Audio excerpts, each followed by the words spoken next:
eedeysanaha koowaad canshuur Ismaan Abuukar waxaa si gaar ah lagugu eedeynayaa in aad ka tirsan tahay kooxda Al-Shabaab oo aad ka soo shaqaysay xilliyo kala duwan qaybaha kala ah jabhadda weerarada baabuurta lagu fuliyo iyo keenista qaraxyada ismiidaaminta ah oo aad haga u ahayd adigoo si gaar ah ugu eedeysan in aad fulisay falalka soo socda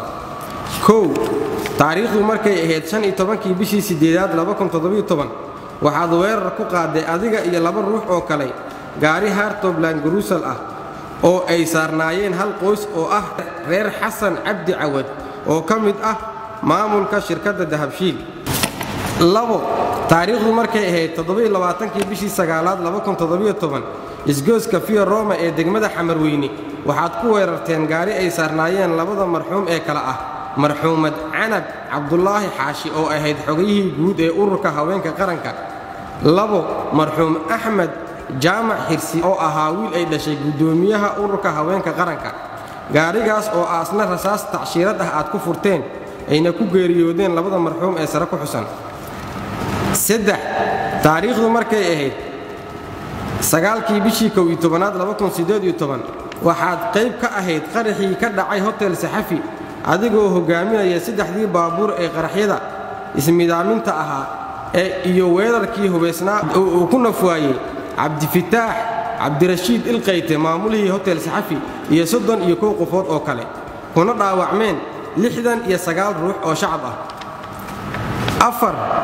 sidoo kale taariikhdu markay ahayd 22 bishii 12 2018 waxaad ahayd abaabulihii qaraxyadii ka dhacay tiyaatarka qaranka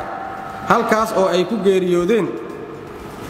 27 ruux oo uu ka mid ahaa wariye Cawil Daahir Salaad kuna dhaawacmeen 55 qofood oo kale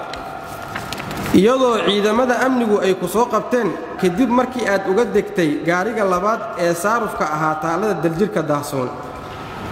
gaarigaas oo isagana qarxay ayna ku geeriyoodeen marxuumiin ay ka mid ahaayeen Faysal Salaad Samow Axmed Maxamed Yuusuf oo labaduba macallimiin ka ahaa iskuulka Yaasiin Cismaan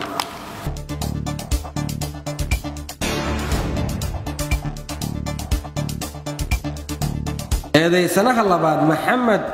Cali Boorow Aadan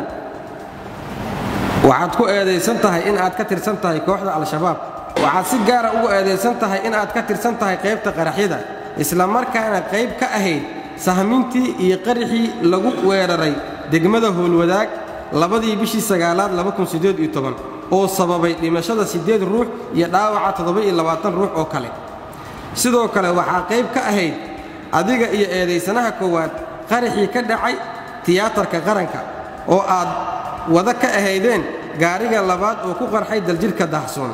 qaraxaas oo ay ku nafwaayeen 3 marxuum oo ay ka mid ahaayeen marxuum Faysal Salaad Samow iyo Axmed Maxamed Yuusuf oo wada ahay macallimiin iskuul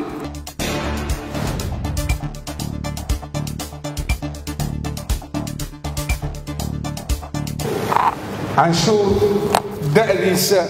iyo dhaqankiisa marka la isu fiiriyo waxa uu ku kacay waa jariimo bani aadanimada ka baxsan waa nin ku bahaloobay dhiigga dadka waxa uu ku kacay dambiyada uu ku kacay wax la malayn kara hatta qof caadi ah malayn kara ma way ka baxsan tahay waxaan haynaa cadeymo markhaatiyaal inta kiis oo uu galay oo cajiibka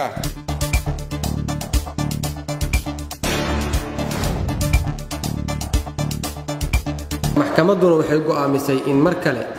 dib la isugu soo laabto dhageysiga garmaqalka la xiriira labada eedeysane garsoorka ayaana dib ka soo sheegi doono maalinta iyo waqtiga la isku soo laabanayo waa maasantii